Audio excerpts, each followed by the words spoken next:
Hello children, SV Union High School and Junior College welcomes you. This is Deepa Farke.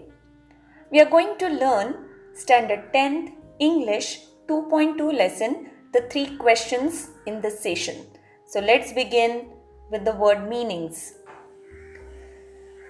Ambush, a trap in which attackers wait in hiding for their target beforehand, before something takes place. Counselors, members of a council, a group of people who act as advisors to a person or organization. Crouching, bending, dismounted, got off or got down from something. Executed, here to be punished to death by the law. Frail, delicate. Hermit, a person who has left the worldly lifestyle to live in isolation or to embark on a spiritual or a religious journey. Idle, without any work, job or task. Intently, very and attentively or eagerly. Physician, a person qualified to practice medicine, doctor. Proclamation, announcement, declaration. Spade, a tool used to dig the earth. Spat, past tense of spit. Undertaking, the act of taking up a task or a business. Warfare, a military conflict or clash between opposing groups. Let's know something about the author. Author Leo Tolstoy, 1828-1910. He was a Russian writer who is regarded as one of the greatest authors of all time. He first achieved literary acclaim in his 20s with his semi-autobiographical trilogy, Childhood, Boyhood and Youth. A parable is a short story with a moral lesson. A parable usually has human characters. This parable, the lesson, the 3 questions, concerns a king who wants to find the answers to what he considers to be the 3 most important questions in life. Leo Tolstoy had greatly inspired and influenced Mahatma Gandhi and Martin Luther King Jr. Leo Tolstoy's War and Peace is often cited as one of the finest feasts of literary work. Let's start learning the first paragraph. Once a certain king had an idea. If he always knew the right time to begin everything, if he knew who were the right people to listen to and who to avoid, the most important thing to do, he would never fail in anything that he would undertake, and above all, if he always knew what was the most undertake. Since he was convinced that he was right in thinking this way, he had a proclamation made in his kingdom. He would give a great reward to anyone who would teach him what the right time was for every action, who the most necessary people were, and how he might know the most important thing to do. So, the lesson, the 3 questions, is a parable about a king who wants to find out the answers to what according to him are the 3 most important questions in life. A parable is essentially a short story with a moral lesson that usually has human characters. So in this particular parable, a king wanted answers to those 3 questions. What was the right time to begin something? Who were the right people to listen to? And what was the most important thing to do? He announced in his kingdom that he would reward anyone who would give the finest reply to these 3 questions. Let's read next paragraph. Many learned people came to the court, but they all gave different answers. In reply to the first question, some said that to know the right time for every action, one must draw up in advance a table of days, months, and years, and must live strictly according to it.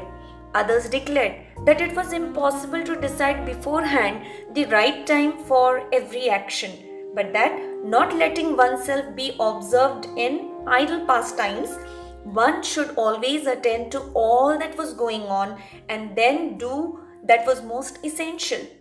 Yet others said that it was impossible for one man to decide correctly the right time for every action, and that the king should instead have a council of wise people who would help him to fix the proper time for everything. Many wise people, knowledgeable people came to his court. For the first question, some said that one should prepare a timetable in advance and strictly follow it, whereas some others said that it was impossible to find the right time to do everything, and hence the king should have a council of learned people who could help him, who could tell him to fix the proper time for everything. Let's continue with the next paragraph. Equally varied were the answers to the second question. Some said the people the king most needed were his counselors, others the priests, others the doctors, while some said the warriors were the most necessary. So over here, for the second question, some people suggested that the king should listen to his counselors, some said that he should listen to the priests, some others said the doctors or even the warriors were the most important people for him. Let's begin with the next paragraph. To the third question about what was the most important occupation, some replied that the most important thing in the world was science. Others said it was skill in warfare, and others again that it was religious worship. The king was convinced by none of these answers and gave the reward to none. He decided instead to go to a hermit who was widely renowned for his wisdom. The hermit lived in a small hut in a forest, which he never left. He spoke only to common folk. So the king put on simple clothes, approaching the hermit's cell, and dismounted his horse and left his bodyguard behind. For the third question also, the answers varied from science, warfare to religious worship. However, the king wasn't convinced with any of these answers. So then he decided to visit a hermit to seek these answers. Since the hermit only met common people, the king also dressed up in simple clothes, became a commoner to meet with him. As soon as the king neared the hermit's house, he left his horse and bodyguards behind. Next paragraph. When the king arrived, the hermit was digging the ground in front of his hut. He greeted the king, but went on digging. The hermit was frail and weak, and each time he struck the ground with the spade and turned over a little earth, he breathed heavily. The king went up to him and said, "I have come to you, wise hermit, to ask you to answer 3 questions. How can I learn to do the right thing at the right time? Who are the people I most need, and to whom should I therefore pay most attention? And what affairs are the most important and need my first attention?" After the king went to the hermit was busy. Walking towards the hermit's house, he saw that the hermit was digging the ground. His weak, old body did not have a lot of strength, and thus he wasn't able to work at a good pace.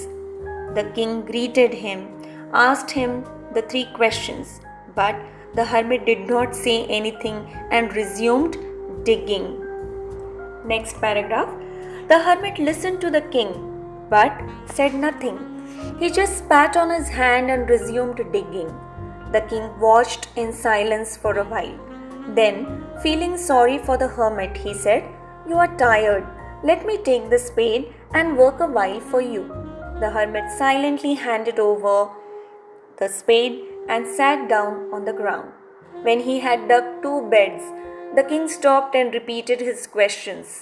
The hermit again gave no answer, but rose, stretched out his hand for the spade, and said, "Now rest a while and let me work a bit." But the king did not give him the spade and continued to dig. So, feeling sorry for the hermit, the king asked him after some time he could dig the ground. The hermit passed the spade to him. After digging 2 beds, the king asked his questions again. This time, the hermit got up And without answering those questions, he suggested that he could dig again if the king was tired. But the king continued to dig. Children, we have completed the lesson up to the third last paragraph, page 53. We will have another video session for the remaining part of the lesson. Thank you.